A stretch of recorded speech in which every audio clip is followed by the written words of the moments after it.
Hola, buenos días, buenas tardes, ¿qué Bom tal? dia, boa tarde, tudo bem? Antes de qualquer coisa, eu quero dizer para vocês que esse evento tem tradução simultânea. Aquele que quiser praticar o português ou não fala espanhol, pode nos ouvir em português, clicando no ícone interpretação na parte inferior da tela e escolher o idioma da sua preferência. É um prazer muito grande. Há um ruído de fundo. É um prazer estar com vocês. Temos mais de 400 inscritos. À medida que for passando o tempo, as pessoas vão entrando. E é muito bom ver pessoas de tantos países. Os webinars mais interessantes e aqueles que nós gostamos de assistir, é, nós queremos que vocês realmente mandem mensagens no chat e todas as sugestões são válidas. Sou Gabriel Weinstein, sou sócio de Olivia e sou moderador desse webinar e somos uma consultora de mudanças transformacionais na Europa e América Latina e atualmente eu moro em Madrid, mas no final do ano passado estava na Argentina. E uma das coisas que acontece quando voltamos para o país natal, conectamos com algumas experiências, algumas vivências. Então, já estava no final de 2022 no escritório de Olivia, falando com alguns sócios, desenhando esse webinar. E uma das coisas que veio à minha mente nesse momento tem a ver com uma coisa que aconteceu há 25 anos atrás. Eu tinha 15 anos, se a matemática não me engana, 1998. Eu devia escolher a profissão ou a especialidade que eu ia para o ensino médio. Na primeira aula, uma professora desenhou no quadro, não tão lindo como esse que vocês estão vendo, justamente isso. Pegou um giz, e vocês com isso vocês já sabem a idade que eu tenho, e isso é muito fácil de entender, não é isso? Temos uma série de dados, logo um processo complexo, e depois temos uma informação que vai nos permitir tomar algumas decisões. Isso, sem dúvida alguma, continua vigente, mas nós conseguimos, com o decorrer do tempo, nesses 25 anos dessa primeira aula que eu vi, chegar a uma escala sem limites. Hoje nós podemos falar de capacidade de captar dados, de capturar esses dados exponencial em cada dispositivo inteligente, cada pesquisa de satisfação que nós vemos, cada movimento do mouse, uma gôndola do supermercado, é ou pode ser medido. E nós, com isso, conseguimos uma quantidade enorme de dados.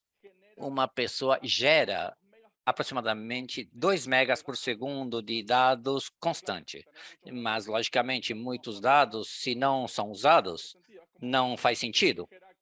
É como se eu falasse que eu tive uma ideia de criar uma empresa que se chama YouTube para compartilhar vídeos no YouTube quando não existia a internet.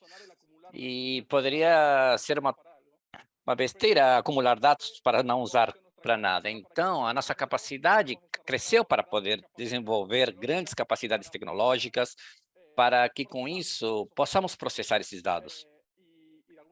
E, de alguma maneira, essa quantidade de dados que nós temos, graças a esses processos, que vamos chamar de diferentes maneiras, mas permite aproveitar esses dados como nunca antes, que poderíamos chamar de inteligência artificial, machine learning, mas você pode colocar o nome que quiser. Há uma melhora na captação de dados, um aumento incrível e como ele é processado, e, logicamente, uma última coisa, a informação que nós temos com isso. Se nós temos essa quantidade de dados com essa nova tecnologia, a informação é cada vez mais valiosa. Poderíamos chamar insights, padrões, sugestões de ação, propensão, o nome que você quiser. Isso mudou de forma muito profunda. Eu venho do mundo da inovação, essa mudança da transformação do desenho para cenários futuros. Isso é o que eu estou me dedicando. E para entender o futuro é importante olhar para o passado. Há uma frase de Mark Twain que eu gosto muito, que diz o seguinte: a história não se repete por ela mesma, mas ela rima. E nós repetimos os padrões de comportamento. Se nós olharmos o passado, vamos perceber que a inovação e as mudanças não não são freadas. Pode diminuir, às vezes, por alguns interesses, a velocidade diminui, mas essa mudança de inovação vai para diante. E vamos olhar rapidamente a essa curva sobre inteligência artificial. Como essa inteligência artificial aparece e continua aparecendo em todos os momentos da nossa vida, a procura no Google, até qualquer pesquisa autônoma. Até a versão 4 de ChatGPT, isso é incrível. Os seres humanos, nós criamos a tecnologia acaba modificando e modelando o comportamento do ser humano. Disso nós estamos falando. Mas o que acontece quando falamos de tecnologia, de dados, de inteligência artificial, mas ao mesmo tempo falamos das pessoas? Alguns vão pensar como a inteligência artificial também substitui o nosso trabalho, outros vão pensar como a tecnologia poderia melhorar a qualidade de vida. Uma parte de nós poderia pensar, quando nós vemos os dados das pessoas, como medimos isso habitualmente. E hoje, na verdade, eu estou me medindo mais pela quantidade de passos que eu dou, as calorias que eu consumo, que outra coisa. Mas hoje vamos falar sobre as pessoas. Inteligência artificial com as pessoas no centro de tudo isso.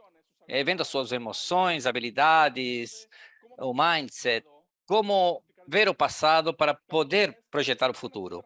O que estão fazendo as empresas do mundo inteiro? Num mundo em constante transformação, onde as organizações se transformam a todo momento, por que os recursos humanos, o departamento pessoal está usando inteligência artificial? Por que eles estão usando?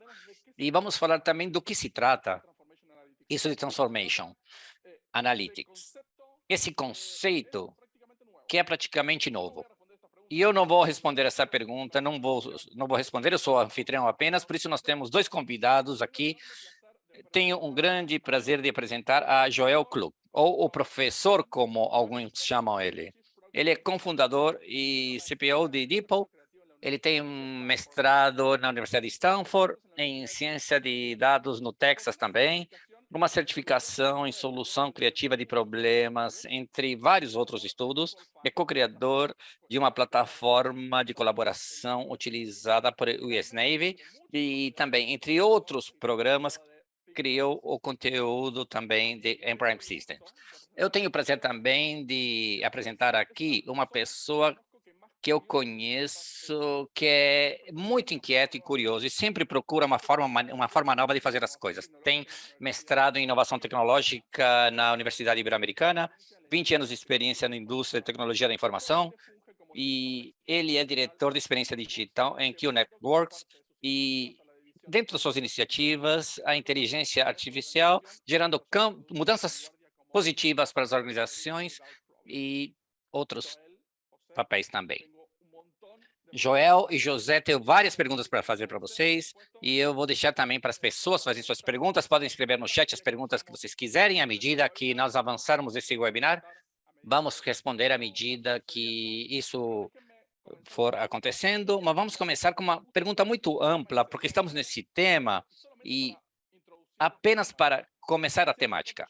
Eu gostaria de perguntar para o Joel, para começar, o que a inteligência artificial poderia descrever e por que todo mundo está falando de ChatGPT? Obrigado, Gabriel. É um prazer estar aqui com vocês.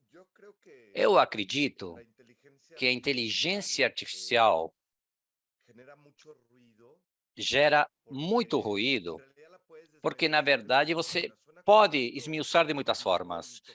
Soa ambíguo, intocável, como se fosse uma máquina que está pensando as coisas, quando, na verdade, é metódico.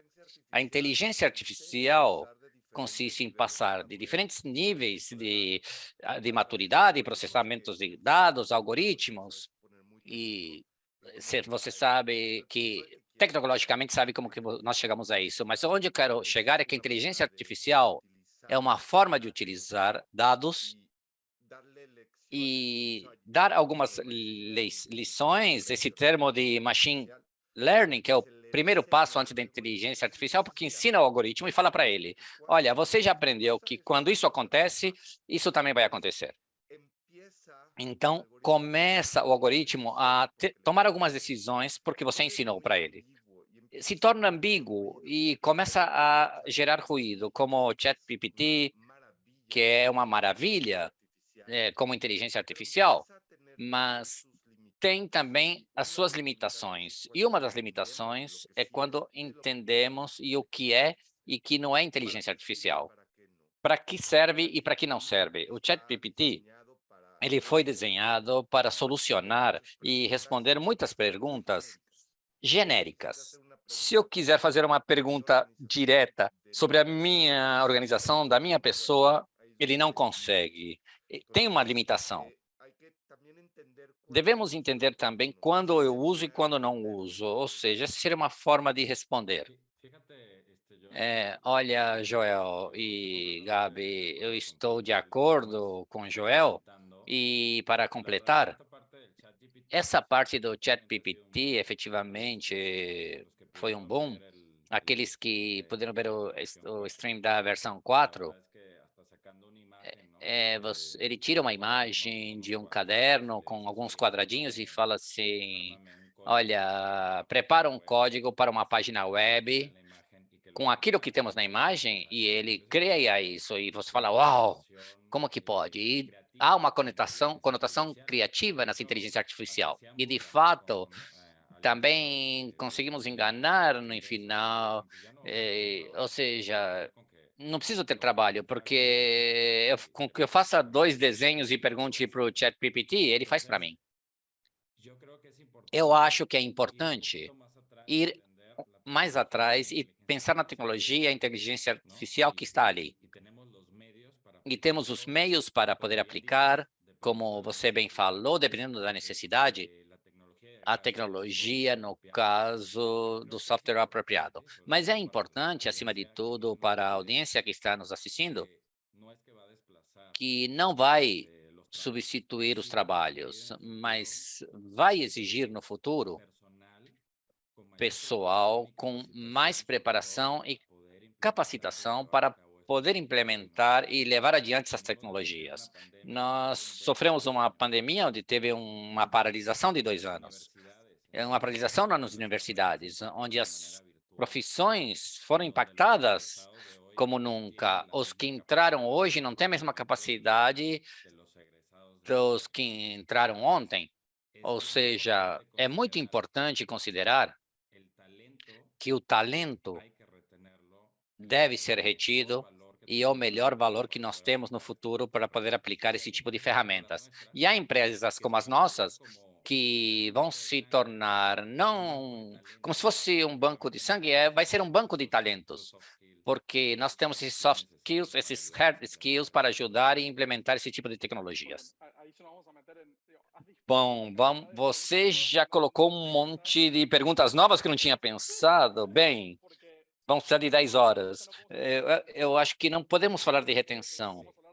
Devemos falar de atração de talentos, se não se escolham, sei lá, bom, muitas coisas. Mas vamos falar talvez isso mais para frente. Mas quero aproveitar para perguntar para Joel, para já entrar no tema, vamos para o mundo da inteligência artificial dentro das organizações. Como você poderia descrever, Joel, o que é Transformation Analytics? A primeira coisa que eu poderia falar é que a inteligência artificial começa, como toda tecnologia, tendo um usuário.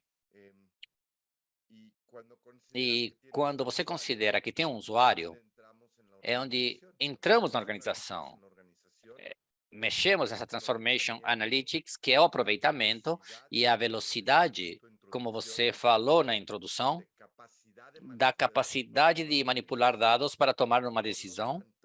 E, com isso, utilizamos ferramentas para os usuários dos analytics da organização para tomar melhores decisões. Quando nós temos melhores decisões, temos tempo para ter outras decisões também. Há momentos de colaboração de outra forma e oportunidades de otimizar desenhos de novos produtos, por exemplo, a aprendizagem de campanhas e vendas, a otimização de quem vou colocar em que posição, como vamos mexer na organização do nosso time.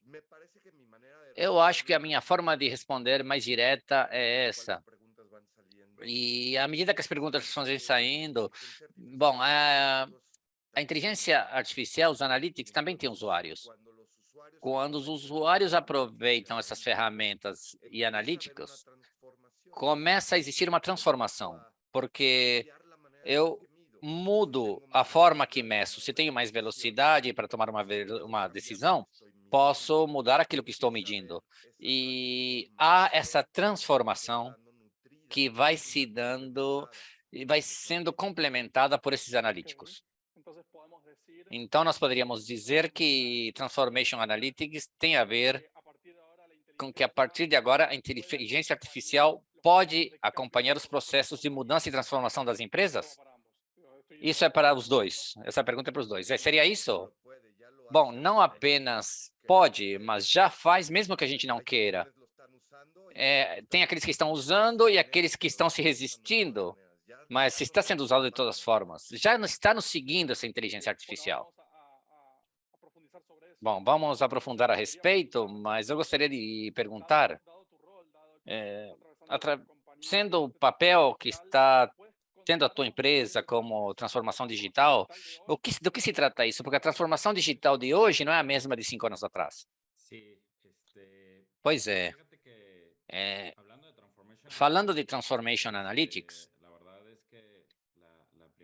a primeira impressão que eu tive quando comecei a ver esses resultados e a sociometria foi, nossa, na verdade, nós estamos acostumados a medir as pessoas por objetivos, estão modas os OKRs, que é uma forma de medir, mas não é apenas um índice de medir produtividade. E você não imagina, na verdade, o padrão de comportamento humano que pode se refletir com essa projeção de analytics. E, na verdade, o ver uma série de bolinhas e tamanhos de bolas diferentes e conexões e poder, baseado nessa sociometria, bom, as pessoas estão imaginando coisas aqui já. Pois adivinhei. Eu achei que era isso mesmo que você queria mostrar. Quando você interpreta isso e você percebe, efetivamente, tal pessoa é desse jeito, a outra pessoa é daquele jeito. A comunicação não está conseguindo se realizar ou não se realiza como interação humana. Esses dados são impressionantes, porque através desses dados e a aplicação de analítica, você pode detectar esses padrões. E quantos padrões de comportamento? Você pode fazer muitos com ele, inclusive. Pode detectar quais são influencers, pode detectar quem tem um efeito positivo, uma influência positiva, mas também você pode detectar quem tem uma influência negativa e como gera ações para poder equilibrar. E por que essa parte negativa? O que falta ali? Ou seja, qual é o grau de estresse? Isso na pandemia, que foi uma época que começou a se aplicar, nos ajudou muito, porque todos nós vivemos esse momento. Além do estresse do trabalho, tínhamos uma carga, um estresse emocional, pessoal muito importante. Por isso, como você falou, para não falar mais que isso, porque em relação à retenção é isso, isso nos permitiu, no piloto que nós lançamos, uma unidade de negócio de 200 a 300 pessoas para poder identificar quais sentimentos humanos estavam sentindo e o que deveríamos fazer para melhorar esse ambiente trabalhista ou conseguir uma melhor retenção de talentos, que a fim de qualquer coisa é a retenção de talentos que as organizações pensam mais. Muito bem, José, é espetacular realmente. Vou aproveitar que você falou desse tema e Joel já mostrou também essa ferramenta. Você quer contar um pouco do que se trata, que são essas bolinhas que mostramos? E vamos ver como está o chat também. Muito bem. Em relação ao tempo, vou tentar ser rápido. Cada círculo desses que vocês veem é uma pessoa, é um colaborador da empresa. Na verdade, o que nós estamos observando é um organograma informal. o tamanho do círculo e de influência. Influência do quê? Isso depende do objetivo que você quiser analisar. Influência do clima organizacional, influência de um promotor numa determinada mudança, ou ao contrário, alguém que está recusando essas mudanças. E começamos a colocar códigos de cores, por exemplo, há pontos verdes, por exemplo, esse é um caso de resistente a uma mudança, ponto vermelho, uma pessoa resistente a mudanças. Podemos fazer um zoom também, identificar a extensão que pode ter essa influência com essas cores e podemos avaliar dessa forma. Isso nos permite visualizar a organização e assim que é feito isso, apenas para concluir até onde nós poderíamos chegar, nós poderíamos passar a desenhar a organização que nós queremos ter. Por exemplo, fazer uma simulação. O que acontece se uma pessoa fundamental, chave, ela vai embora? Ela é promovida ou não? E o que vai gerar? Um embaixador no câmbio mais efetivo ou não, e vai contagiar a energia a outras pessoas, é um instrumento de mapeamento organizacional. Muito bem, vamos ter que fazer um webinar apenas para mostrar essa ferramenta realmente. Mas obrigado por mostrar um pouco do DeepL. E aproveito para que você nos fale, por que nós falamos de propensão e de previsão do comportamento? E o que é o machine learning? Como pode ajudar a medir esse comportamento humano?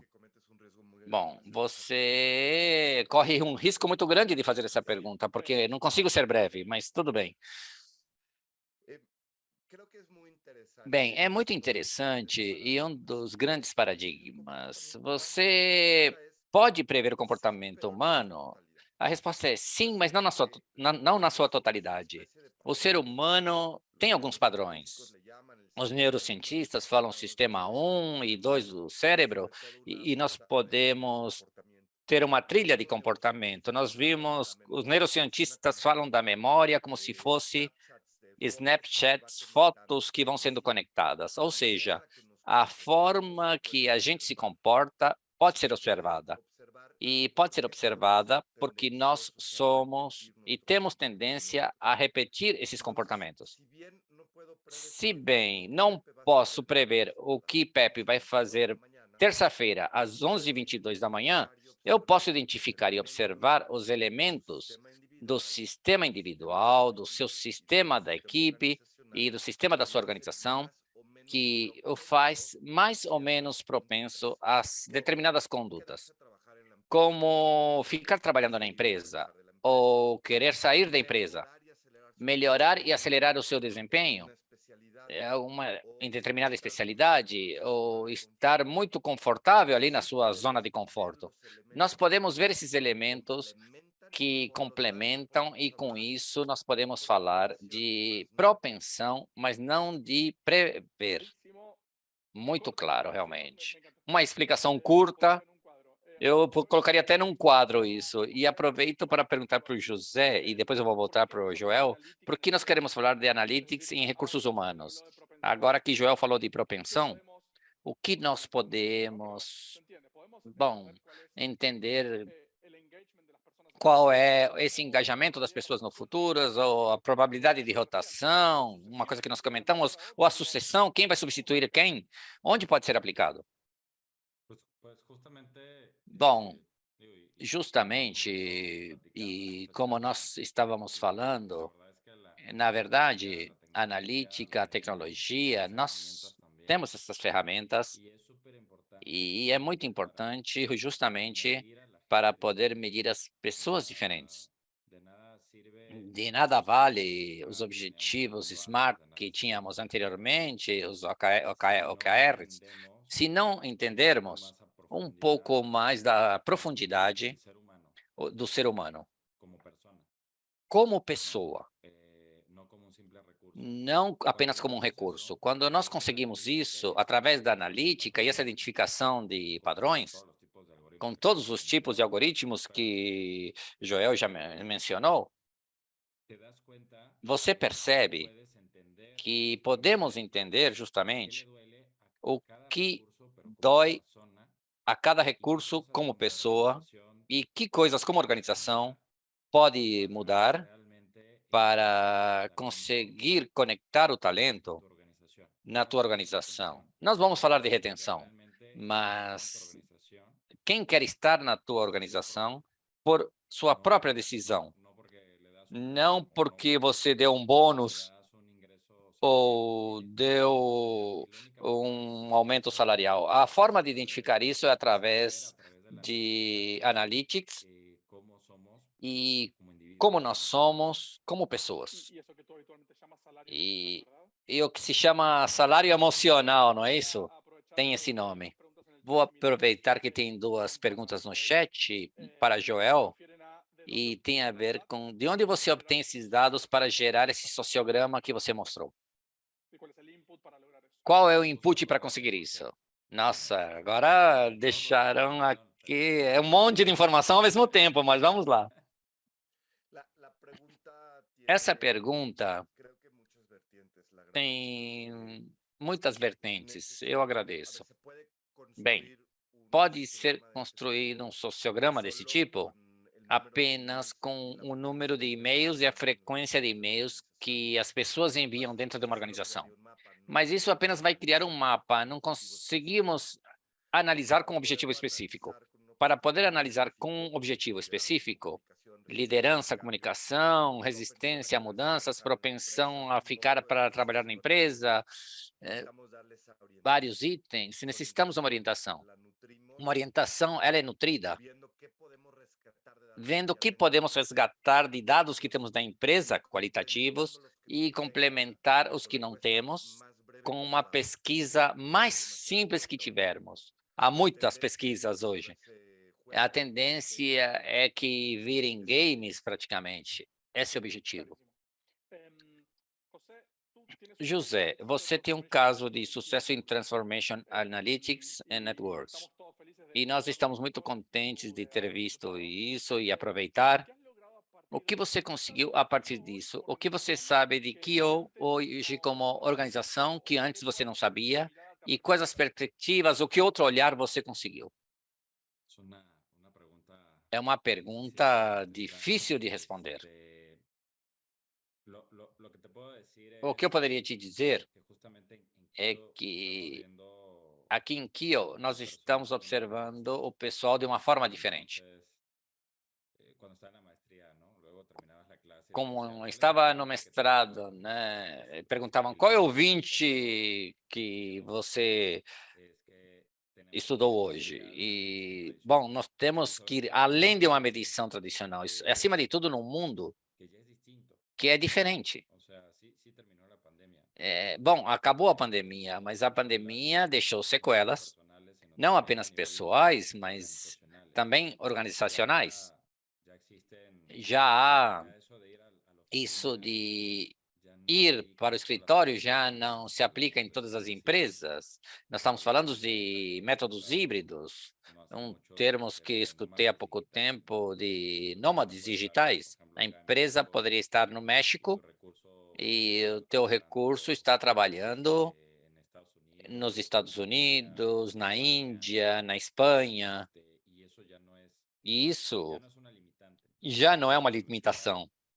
Já começamos a eliminar esses temas de fronteira, há uma mistura de culturas. E como você manipula tudo isso? É através dessa compreensão de analítica.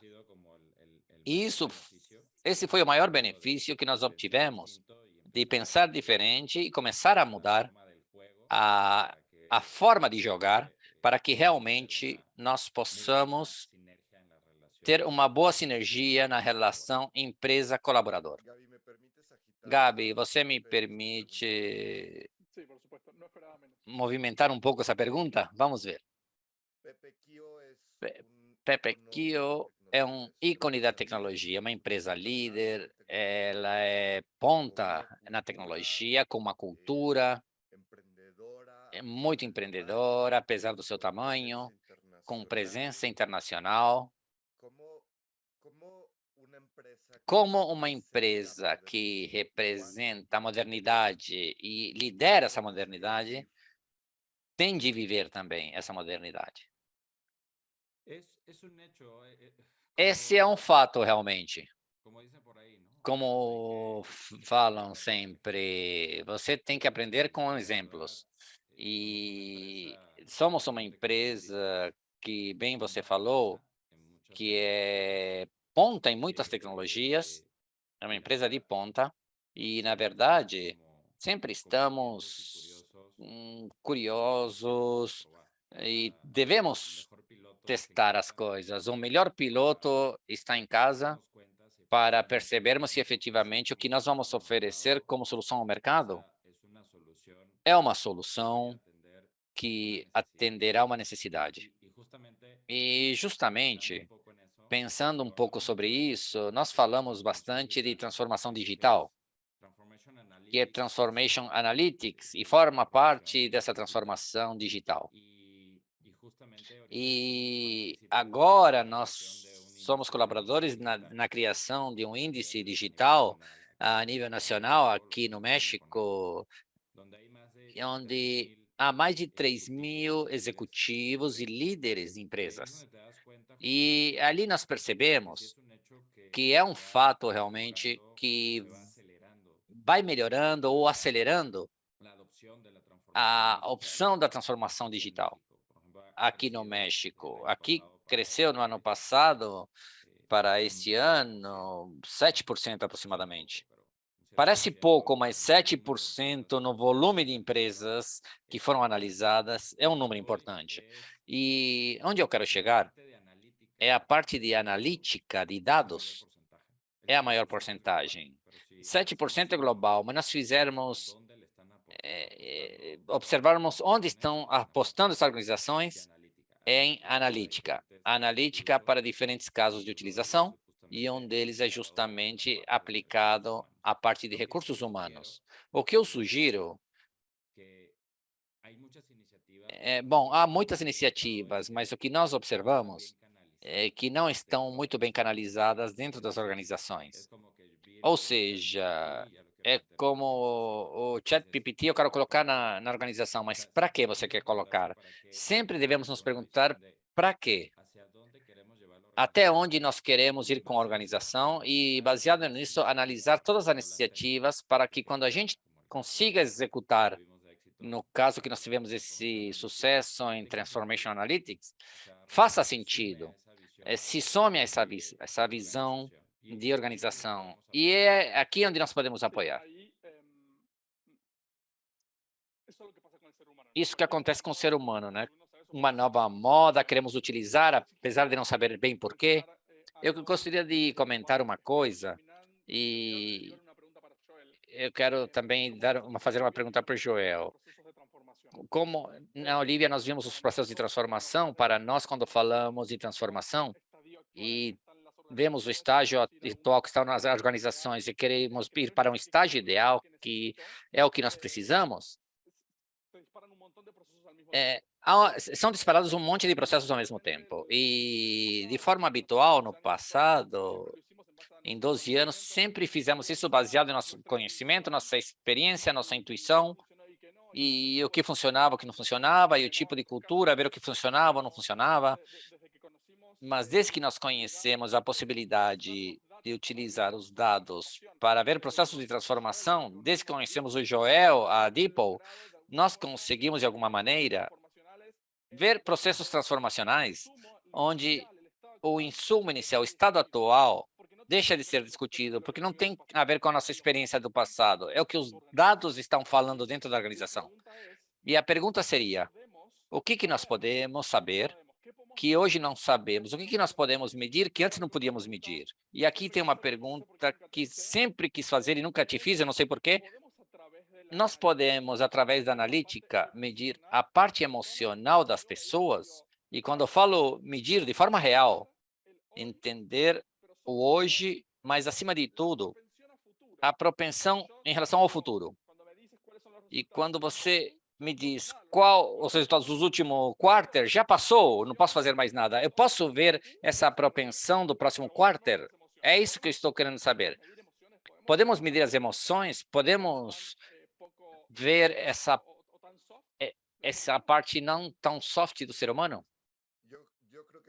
Eu acho que poderia ser uma boa discussão. Ao meu modo de ver, como cientista de dados, com anos de experiência nisso, a minha resposta seria que sim, mas entendendo as limitações do que nós estamos falando. Vai se apaixonar determinada pessoa de mim? Eu não vou saber. Poderia. Não seria nada mal isso, hein? Poderia medir o quanto alegre está a pessoa no seu trabalho? Alegre, não falei comprometida. Se ela está alegre trabalhando na empresa, poderíamos sim. E por quê? Porque eu defino alegria dentro de determinado contexto. O que eu dou, o que eu recebo, isso me preenche. Poderia ver se vou estar mais satisfeita no futuro, se vou estar recebendo mais. Poderia se ver, sim. E eu poderia voltar à pergunta da propensão contra a predição. Poderia observar e simular se no futuro, prever o futuro, qual seria a reação qualitativa da organização? Eu não te diria que apenas acredito, mas eu já fiz isso. Mas deveríamos ter uma coincidência em relação ao que a gente se refere com uma emoção. A emoção individual, não a emoção social. Sim, poderíamos. Espero que tenha respondido, mas teria que elaborar ainda mais essa pergunta. Eu gostaria de saber se o público tem alguma pergunta sobre isso, porque é um tema que eu adoro e se o público tiver alguma pergunta, pode enviar. Mas, por um lado, gostaria de perguntar para o José, como você sugeriria utilizar a inteligência artificial, como você utilizou para obter os benefícios e conseguir outros benefícios? Gostaria que você pensasse nessa resposta. E para o Joel, enquanto o José está pensando, eu gostaria de perguntar o que acontece. Eu vou sair um pouco das emoções, mas as relações humanas. Quando um líder avalia o desempenho da sua equipe, o rendimento, mas de forma pouco objetiva. Eu gosto mais de um que do outro e eu olho apenas para ver se cumpriu ou não, ou vejo os fatores emocionais também. Isso me ajuda a ser mais objetivo. Poderíamos trabalhar e entender qual o desempenho real sem que tenhamos esse âmbito de avaliação? José, por favor, a primeira pergunta. Bem, antes de responder a pergunta, e voltando ao anterior que você comentou com o Joel, gostaria de comentar um caso prático onde nós percebemos que havia uma combinação nos valores que colocava a sociometria e tinha uma alta porcentagem ou alta probabilidade de que esse recurso foi embora da organização. E quando há muita diferença de hierarquia, o grau de insensibilidade é elevado, o estresse emocional também é muito grande, quando se juntam esses três pilares, há uma grande probabilidade que as pessoas saiam do trabalho. Quando estamos na execução, porque nós vimos dois ciclos, a pressão 1.0 e depois veio a versão final, mas quando estivemos no draft, nós informávamos para o Joel, olha, essa pessoa foi embora. Quando a gente olhava e identificava e havia esses valores, era quando as pessoas saíam da empresa. Por isso, poderíamos projetar determinado comportamento ou determinado sentimento? Sim. O que precisamos é identificar adequadamente esses valores que a ferramenta nos dá. Eu gostaria de deixar apenas esse comentário. Você está me obrigando a fazer outra pergunta. Desculpa a ordem aqui, eu sou caótico mesmo. Eu também sou assim, não preocupa não. Se isso é possível, e aqui na Espanha fala assim, você deve se arriscar. Até onde nós poderíamos ir? Se você chega num extremo da inteligência artificial nas pessoas, nas empresas. Eticamente não é adequado, mas o que nós poderíamos fazer? Porque eu me lembro que quando estava nos Estados Unidos, depois de cada aula de tecnologia exponencial, tinha uma aula de ética e moral. Para que você pode usar isso e para o que você não pode usar? Então, não vou para o lado obscuro do mundo, mas o que, que o mundo nos permite e que o mundo futuro vai permitir ainda mais. Bem, em temas concretos de casos de uso que eu vejo que podem ser aplicados e nós já manipulamos, por exemplo, como você mede o clima da inovação dentro de determinada organização? Porque o mercado demanda trocas constantes. Produtos e serviços também devem ter trocas constantes e se adequar. Há umas startups que em décadas não tínhamos, então sempre tem alguém que está inventando alguma coisa. Deveríamos ficar atentos a tudo isso. Essa parte de aplicar analítica nas pessoas permite identificar realmente como está o clima de inovação e onde deveríamos melhorar para estimular a inovação. E ainda mais num ambiente híbrido, que é mais complicado. Esse é um caso de uso que poderíamos ocupar hoje com analítica, o outro seria, falamos de transformação digital, mas a transformação digital são mudanças, e mudanças radicais, muitas vezes, dentro das organizações, o que permite identificar através de Joint Index é justamente o quanto está preparada a organização, mas não falando de tecnologias, mas falando de pessoas para a mudança. O que você deve fazer antes de colocar determinada tecnologia em prática? Porque isso poderia ser um fator importante por causa do fracasso de uma transformação digital. Porque não é apenas a tecnologia. Eu quero também falar a respeito aqui, viu? Bom, vamos lá. Eu posso ver a propensão a uma pessoa tem a roubar. Eu posso saber se uma pessoa é propensa mais do que a outra, mas aí vem a pergunta ética que você está comentando. E o que você vai fazer em relação a isso? Porque uma propensão não é uma garantia. A responsabilidade deve ser compartilhada. Esse é um trabalho que é mútuo e dentro da ética. Quando alguém vê um detector de mentiras, o detector de mentira, ele só vai detectar que você mentiu depois de mentir, ele não vai prever uma mentira. Quando você tem uma propensão, o que você vai fazer, como você vai arrumar esse sistema para a pessoa, a organização social individual, para diminuir. Esse é um trabalho de prevenção.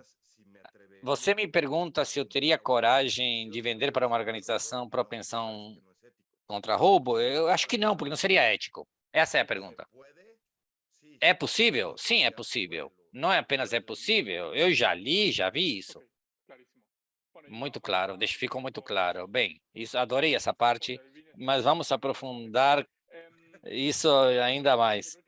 E em relação à pergunta anterior, de como limitamos também, aproveitando a analítica para poder medir o desempenho de uma equipe. Bem,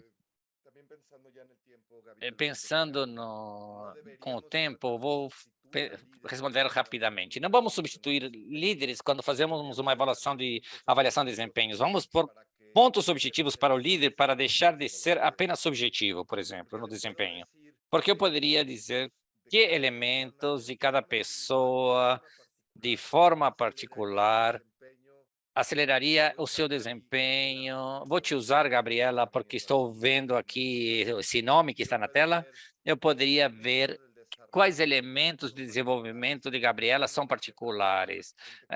O horário que trabalha, as pessoas que se dirigem para ela, quanto tempo ela está na mesma função ou se trocou de função, se saiu com que nota ela foi qualificada, variáveis realmente. Posso ser muito específico em falar, Gabi precisa trabalhar em A, B e C para acelerar o seu desempenho. Isso deveria ser uma condição do líder no momento de avaliar, mas quando pensamos em desempenho, hoje não é apenas subjetivo, as organizações fazem com curvas de distribuição. Eu posso dar apenas o top performer, que seria um aumento de salário para determinada porcentagem de pessoas.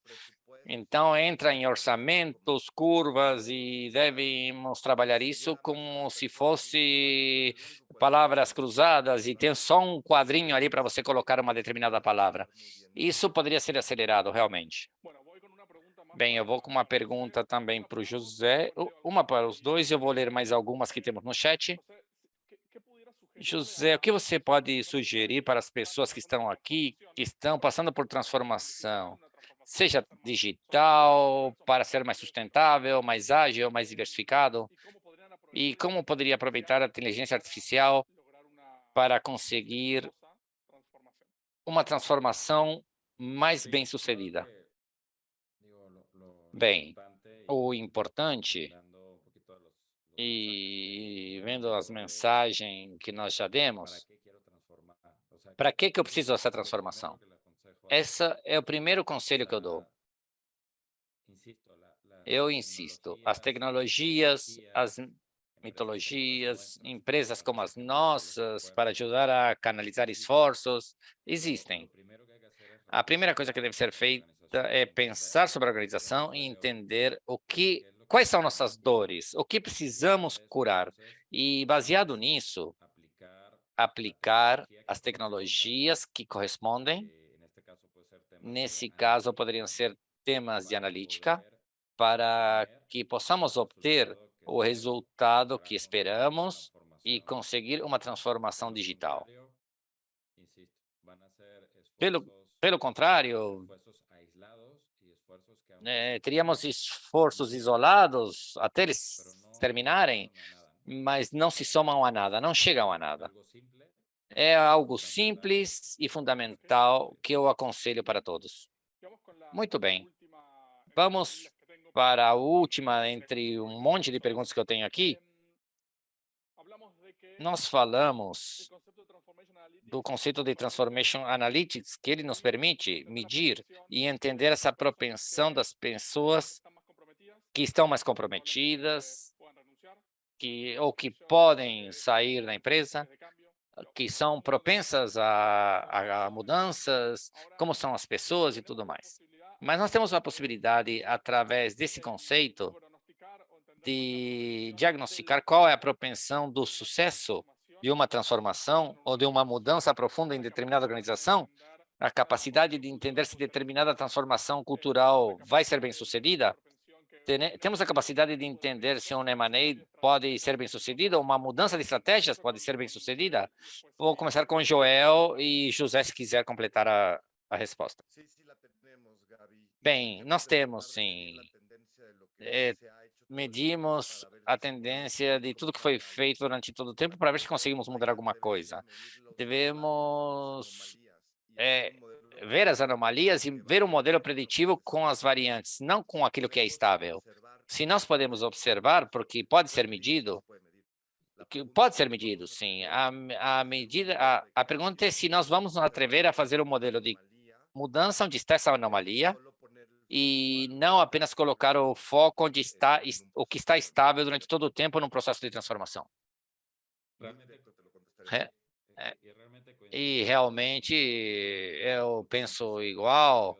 Essa mudança de foco nos serviu para aplicar analítica em muitas coisas, não apenas dentro de recursos humanos, mas nos permitiu também colocar analítica no monitoramento de infraestruturas, servidores, softwares, ou seja, quem muda essa forma de ver as coisas e trata de prever algo, em comparação com detectar anomalias, é muito poderoso realmente detectar anomalias. Eh, Pode ser visto isso através da analítica e identificar o quanto estão preparados ou como vai ser bem sucedida determinada transformação. Digital ou de qualquer outro tipo, não é isso? Sim, isso mesmo. Bom, consegui responder essa pergunta. Vamos ver o chat. Um primeiro comentário de Gabriela parece um bom comentário aqui para comentar. Tendo o exemplo de rendimento, práticas tradicionais não vão funcionar diretamente em relação às práticas inovadoras. Temos que mudar as práticas e métricas para poder analisar a transformação nas organizações. Eu acho que não é uma pergunta, mas é um bom comentário. Francisco também comenta: o que vocês acham sobre o que declarou Bill Gates sobre os problemas de inteligência artificial em relação a... Bom, o que aconteceria se os humanos controlam ou vão na direção contrária, por exemplo? Quem seria o encarregado, entre aspas, desse controle nas empresas? O que vocês acham? Como seres humanos, nós sempre estamos pensando no fim do mundo. Sempre procuramos algum tema e a analítica sempre nós vemos como o filme Terminator, que a humanidade vai ser destruída. A analítica é construída por nós mesmos e, logicamente, há algumas formas de controlar esse tipo de resposta. Por isso, o encarregado deve ser a pessoa que construi a analítica. Deve ser uma construção responsável.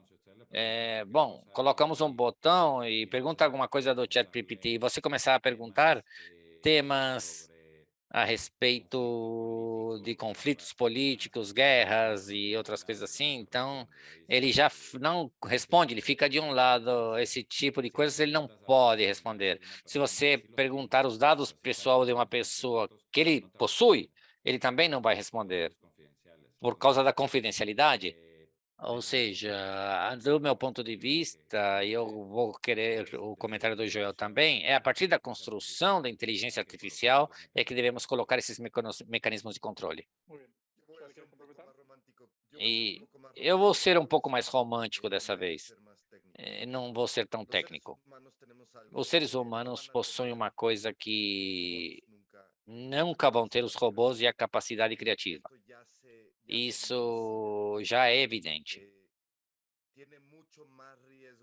Há mais risco de perder o trabalho um cirurgião que faz transplante do coração, que é um trabalho repetitivo, que um pintor, um artista, um escritor, um repórter ou um analista que precisa combinar determinadas informações de forma criativa. Eu acho que a pergunta é por que nós temos medo disso?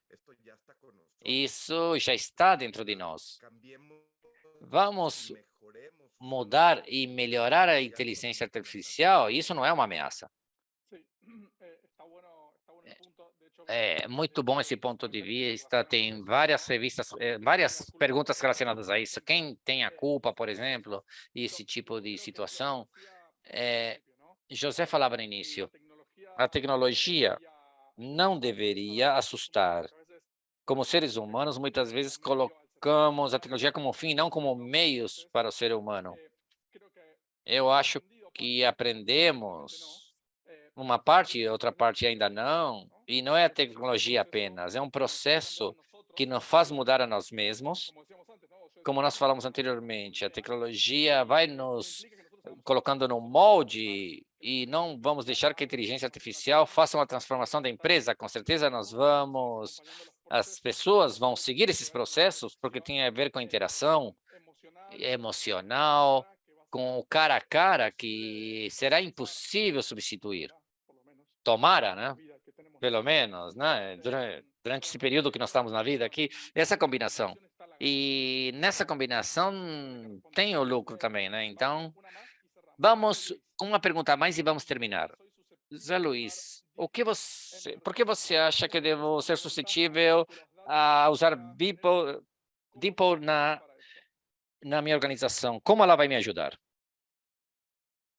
Com isso, nós fechamos. Você quer responder, Joel? Bem, eu gostei que você perguntou para o José, porque é um tema bem forte, né? Eu perguntava para você, não para o José. Ah, estava esperando o José responder, desculpa. Bom, Isso até determinado tamanho. Obrigado pela pergunta, porque determinada quantidade de informação também, nós aprendemos que mais ou menos 200 pessoas geram uma maturidade suficiente para numa empresa para ter acesso aos dados que são necessários para começar a ver modelos de DeepL. Como qualquer exercício analítico, mais dados, melhor. Esses dados podem ser muito poucos de várias pessoas ou muito profundos de poucas pessoas. Ou seja, esse seria o critério que eu comentaria para poder entrar com DeepL. Muito bem. Bom, cumprindo o horário, não vamos abusar do tempo de ninguém. Foi um prazer estar aqui. Ficaram perguntas pendentes, logicamente. Enviem essas perguntas, nós vamos responder. Vamos fazer uma versão 2 desse webinar. E nós temos tema para muitas horas ainda, e é um conceito novo, e ele consegue esse tema, essa ciência de dados, inteligência artificial, os processos de transformação que as empresas vivem no dia a dia, a diferença entre o antes e depois é incrivelmente positiva. Por isso, uma vez mais, Suzana, a minha mensagem aqui é para enviarem as mensagens, nós vamos responder todas as perguntas. Obrigado por participarem, obrigado, Joel, obrigado, José. Foi um prazer estar aqui com vocês e a gente vai se ver à continuação. Aqueles que estão nos ouvindo em espanhol, em português também, e que hoje nós usamos também com interpretação. Muito obrigado a todos, bom dia a todos e boa tarde. Muito obrigado, muito obrigado.